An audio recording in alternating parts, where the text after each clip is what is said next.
As reivindicações trabalhistas dos funcionários de embaixadas do Brasil no exterior. As dúvidas sobre a validade da mini-reforma eleitoral. A voz da juventude no parlamento.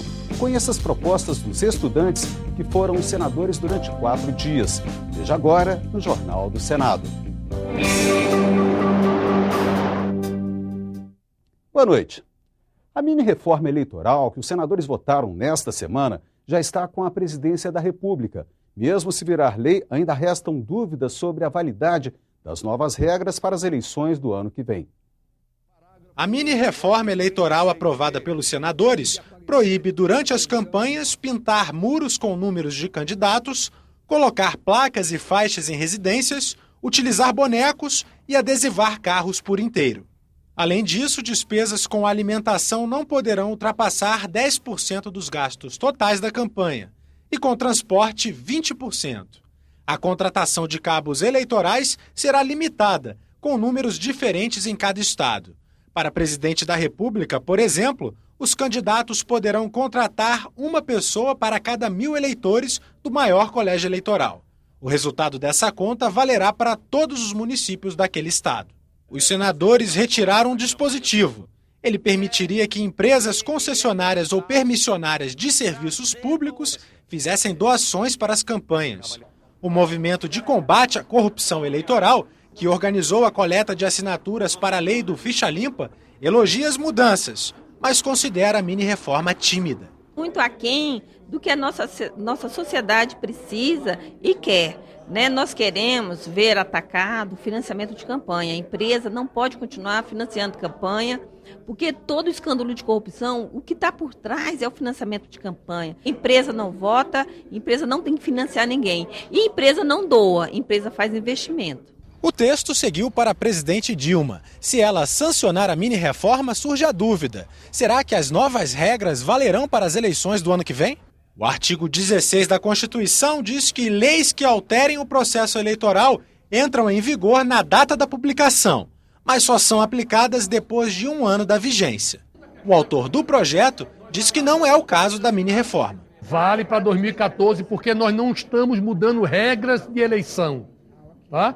São regras administrativas, procedimentais, que criam procedimentos de fiscalização, de transparência, de gasto. Então, não há nenhuma regra que, de certa forma, impacte o direito de cada um de disputar a eleição. Outros senadores advertem. Nós podemos estar cometendo um equívoco. Qual é o equívoco? De trazer dúvidas, trazer controvérsias e, mais uma vez, ficará para o Tribunal Superior Eleitoral decidir, muito próximo da eleição, efetivamente o que pode, o que não pode. Para este especialista em direito eleitoral, a mini-reforma não vale para 2014. Ele também diz que ela fere o princípio da livre manifestação. Eu posso botar no muro da minha casa uma placa de um time de futebol, mas não posso botar uma placa com a minha preferência política ou com a minha preferência eleitoral de determinado candidato. Isso é um absurdo. O Tribunal Superior Eleitoral, a quem cabe decidir sobre a aplicação da lei, aguarda a sanção do texto. O que será necessário fazer é verificar se a norma contém ou não algum dispositivo que altere o processo eleitoral. Se contiver, provavelmente não será aplicado para as eleições de 2014. Os direitos trabalhistas dos funcionários de consulados e embaixadas do Brasil em outros países foram tema de uma audiência na Comissão de Relações Exteriores nesta sexta-feira. Um projeto do senador José Sarney estende benefícios da legislação brasileira a quem é contratado para serviços de apoio nas representações diplomáticas. Veja na reportagem de Nara Ferreira, da Rádio Senado. O objetivo do projeto é estender aos auxiliares locais do Serviço Exterior Brasileiro alguns direitos trabalhistas garantidos pela legislação nacional, entre eles 13º salário, férias anuais remuneradas, adicional noturno, 44 horas semanais, horas extras, adicional de 1/3 de férias e licença maternidade de 120 dias. As relações trabalhistas e previdenciárias do auxiliar local são regidas pelas leis do país onde está sediada a missão diplomática. E em muitos países há pouca proteção legal para esses trabalhadores, como afirmou Cláudia Regina Rajek. Auxiliares locais dos Estados Unidos solicitam food stamp, que seria a mesma coisa comparável ao Bolsa Família, para conseguirem sobreviver, pois os salários estão no nível de pobreza do país. Ou ainda, tomarmos conhecimento que o menor salário de um auxiliar local no Nepal é $153 bruto. E o do chefe do posto é mais de $18 mil líquido, uma diferença de quase 12.000%. O Itamaraty é contrário à proposta porque já existe regulamentação para os contratos de auxiliares locais, onde o Brasil tem representação diplomática. A verdade é que os auxiliares locais sempre pretendem o melhor dos mundos, querem ser servidores públicos sem concurso público, querem permanecer no exterior para sempre, a licença maternidade da Suécia, as férias da França, o 13º salário do Brasil, a aposentadoria do serviço público, do INSS, da Previdência Oficial Local e uma privada custeada pelo Estado. Alexei Van der Broek criticou o projeto e disse que preocupante é a situação de funcionários brasileiros de embaixadas estrangeiras no Brasil. As autoridades brasileiras não parecem manifestar preocupações com os auxiliares locais contratados pelas missões diplomáticas estrangeiras no Brasil, que permanecem ao desamparo. A audiência pública foi presidida pela senadora Ana Amélia, que reconheceu se tratar de um tema polêmico. A minha missão aqui era trazer à luz de um tema polêmico que envolve questões de legalidade, questões do direito internacional, como estabelecer o equilíbrio. E o caminho para você dirimir todas as dúvidas, em qualquer matéria, é sempre primeiro a audiência pública e depois o entendimento e o diálogo.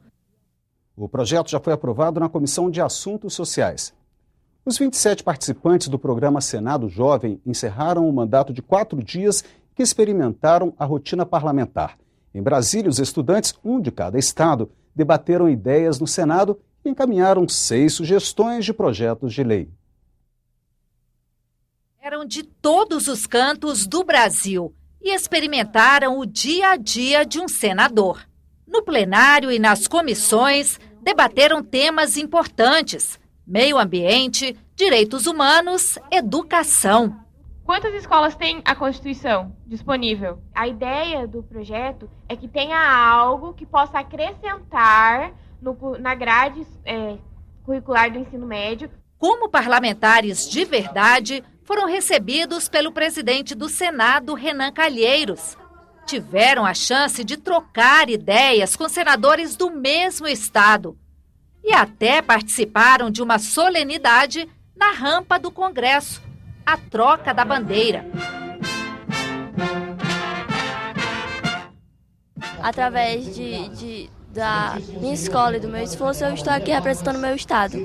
Sem palavras, é maravilhoso. Os jovens senadores encerraram os trabalhos aqui no plenário, votando propostas que agora serão encaminhadas à Comissão de Direitos Humanos e Legislação Participativa. No total, eles aprovaram 6 propostas que na CDH poderão ser transformadas em projetos de lei do Senado. Inclusão de conteúdos regionais nos currículos das escolas, maior percentual de investimentos da União em educação e novas regras para o FIES, Fundo de Financiamento Estudantil. São algumas das proposições aprovadas pelos jovens senadores. Eles prepararam os seus projetos, apresentaram emendas, debateram aqui ferrenhamente às vezes, né? E, enfim, esses projetos vão para a Comissão de Legislação Participativa e Direitos Humanos, né? Então, é uma missão cumprida, é um momento de cidadania, da construção da nossa sociedade. Depois de 4 dias de trabalho, eles voltam para casa. Na bagagem, mais do que as fotos, uma experiência inesquecível. Não é essa coisa fácil que muita gente pensa. Envolve muita discussão, muito debate, a gente se depara com opiniões completamente diferentes da gente. Então a gente é colocado em uma situação bem próxima de um senador. Hoje nós presenciamos e sabemos que não é nada do jeito que a gente pensa que é fácil, mas não é. Tem muito contraste, muita contradição e as pessoas têm que entrar em consenso. É preciso amar as pessoas como se não houvesse amanhã. Porque se você parar pra pensar, na verdade O programa Jovem Senador seleciona alunos das escolas públicas do ensino médio por meio de um concurso de redação. Desta vez o tema foi Buscar Voz para Ter Vez, Cidadania, Democracia e Participação. No ano que vem será Se Eu Fosse Senador. O Congresso Nacional quer estimular a negociação para diminuir o acúmulo de processos judiciais. Na semana que vem, uma proposta elaborada por um grupo de juristas, a convite do Senado, começa a tramitar na Casa pela Comissão de Constituição e Justiça. Esse é o tema do programa Em Discussão, que estreia neste sábado. 200 milhões de habitantes, 92 milhões de processos na Justiça. Reduzir essa demanda passa pela forma como resolvemos os nossos conflitos. Mediação e arbitragem podem ser soluções para agilizar a justiça brasileira. E esse é o tema do debate promovido pela Comissão de Constituição, Justiça e Cidadania do Senado, que o programa Em Discussão apresenta neste final de semana. O primeiro instrumento que eu acho que a lei tem que avançar é por que o setor público não concilia? Por que o setor público tem dificuldades de fazer acordos? Levar a mediação comunitária às comunidades, aos bairros. Por que isso? Porque nós temos que levar a prevenção de conflitos aonde eles acontecem. Nós estamos apresentando a proposta de marco legal da mediação para qualquer tipo de controvérsia antes de instaurado o litígio. O programa Em Discussão vai ao ar neste sábado às 11h30 da noite e no domingo às 7h30 da noite. Quase 50 anos depois do golpe de 64, senadores e deputados anularam a sessão do Congresso que depôs o presidente João Goulart. O projeto do senador Pedro Simon, aprovado nesta semana, e as investigações sobre a morte de Jango ajudam a recontar uma parte ainda obscura da história do Brasil. Veja na reportagem de Deraldo Goulart.